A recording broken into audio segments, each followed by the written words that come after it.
Hi kids, it's me again, Teacher Grace. And today's lesson, we are now in week 2, writing directions using signal words.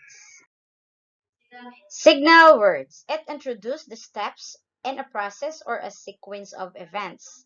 So, pagkasunod-sunod ng mga pangyayari. The words first, next, then, lastly, are called signal words. So, muna sila ang mga signal words kanang first, next, then, lastly. Muna sila ang pagkasunod-sunod. So, kung i-convert na to na siya into number, first is 1, next is 2, then is 3, and lastly is 4, or the last event. No, the last event. Okay, so this kanang upat mao na silang gitawag nga signal words, no, para mahibawan nato ang pagkasunod-sunod sa mga panghitabo. They were used to follow the directions in their correct order. Give the order of events. Which came first, second, third, and last. So, I have here a series of pictures. Okay? So, imuhang ansiran kung asa sa mga picture ang una, second, third, and last. Okay. Yan. A chicken. A cracking egg. A chick coming out. And a cute chick. Okay. So, in that 4 pictures, which of them comes first? Okay, so this is the first. Correct. Where is the second? Okay, this is the second. Okay, which is the third? Of course, this is the third. And last, this one. That is the last. Okay? Okay. Read the incomplete sentence. Write first, next, then finally. Buboy planted a seed. Nagtanong og liso si Buboy. It had fruits. Namunga na. It had more leaves and taller branches. Nanaghan ang dahon ug mga sanga. Out came a tiny leaf na ining salinsing nga dahon. Okay, which comes first? Okay, correct. This is the first event. Okay, syempre, ang una jud nagtanom sa. Okay, nagtanom pa si Buboy. So, this is the first. Second, or the next. Okay, out came a tiny leaf. Okay, so, shout out sa kant ko yun. Okay, so, out came a tiny leaf. Okay, naanay ning salinsing. So, this is the next. Next. Okay. Which is the third event? Of course, nanaghan ang dahon o sanga. So, this is you have to write then. Okay. Then. Yan. And last is, it had fruits. Finally. No? Finally or lastly are the same. Okay, so finally.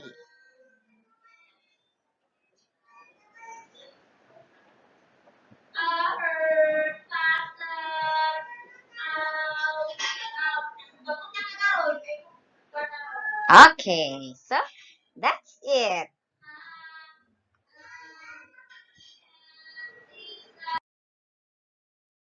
Now, get ready your activity sheets because we are going to start with our exercises. Exercise activity number 1. Write on the blank the correct sequence of signal words to complete directions. How to prepare calamansi juice. Okay, I will read to you. Then, ako po siya i-translate into Bisaya so that you can understand. Okay, what you're going to answer in the blank, diha sa blanco, nakita niyo sa blanco, you have to write the 4 signal words. What are those signal words? First, next, then, lastly, or finally. Okay. It is easy to make calamansi juice. Blank, wash the calamansi fruits. Blank, cut them in the middle crosswise. Blank, Squeeze the cut calamansi into glass and remove the seeds. Blank, add sugar and water and stir well until sugar dissolves. Now you can enjoy nutritious drink. Okay. Again, write the four signals, word signals in the blank according to its order. Let's proceed to activity 2.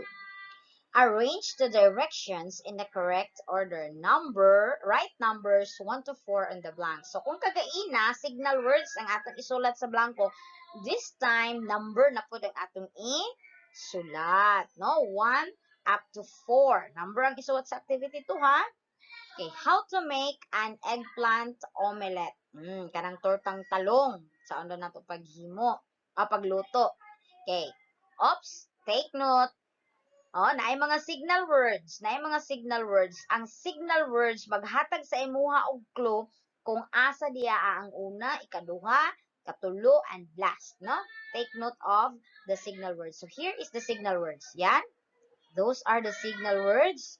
So, mo na imong mga clue, asa ang una diha, asa ang ikaduha. Okay? So, number 1. Next, remove the skin. Panitan daw ang talong. First, roast the eggplant. Imusang sugbahon ang talong. Lastly, soak it in a well-beaten egg. Imong ihumol sa kanang itlog nga binatil.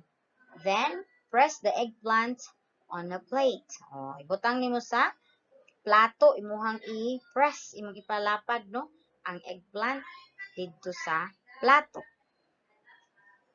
Okay, again, your answers will be numbers 1 to 4.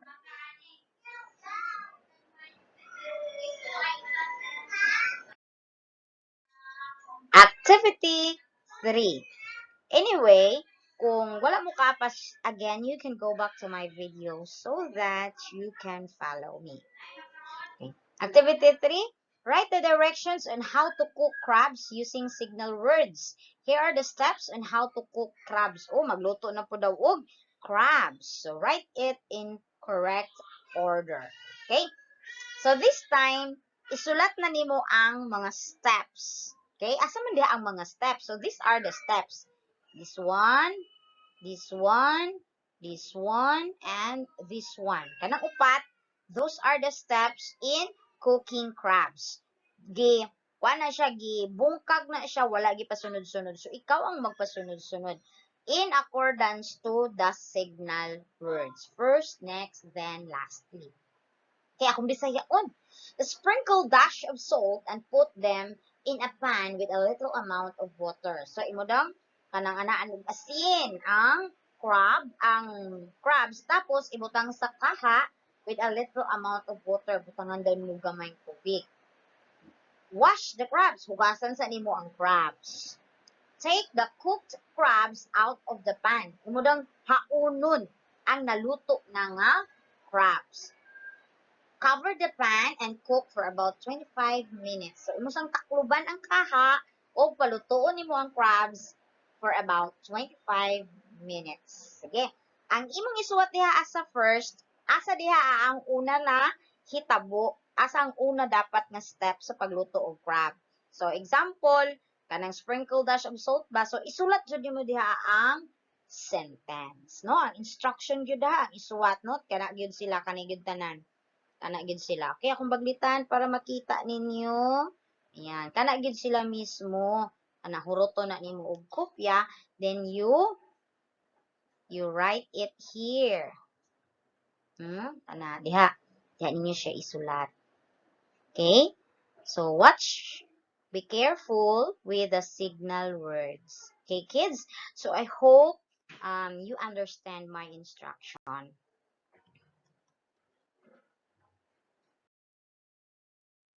Lastly, yay! Last na, reflection. Write directions or procedures in cooking rice using the signal words. Write your answers on a separate sheet of paper. But no, do not write it on a separate sheet of paper. You write it directly to your answer sheets. Okay, isuwat na diya sa activity sheets nga akong gihatag ang answer. So, ang reflection, ang procedure in cooking rice. So, I hope nga kahibalo mo magluto og kanon. Kabalo mo? Oh, I hope so. Nga kabalo mo magluto og rice so that you will know the step-by-step process in cooking rice. So, unsa ang una buhaton pag magluto og kanon. First, do not forget to write the signal words. First, unsa una buhaton sa pagluto og kanon. Next, then, and finally, lima man ikabuok, so pwede ka og first, second, next, then, finally. Okay, pwede ka maging ato kay lima man di ay ni siya ka sentences. Okay, so that's it. Bye!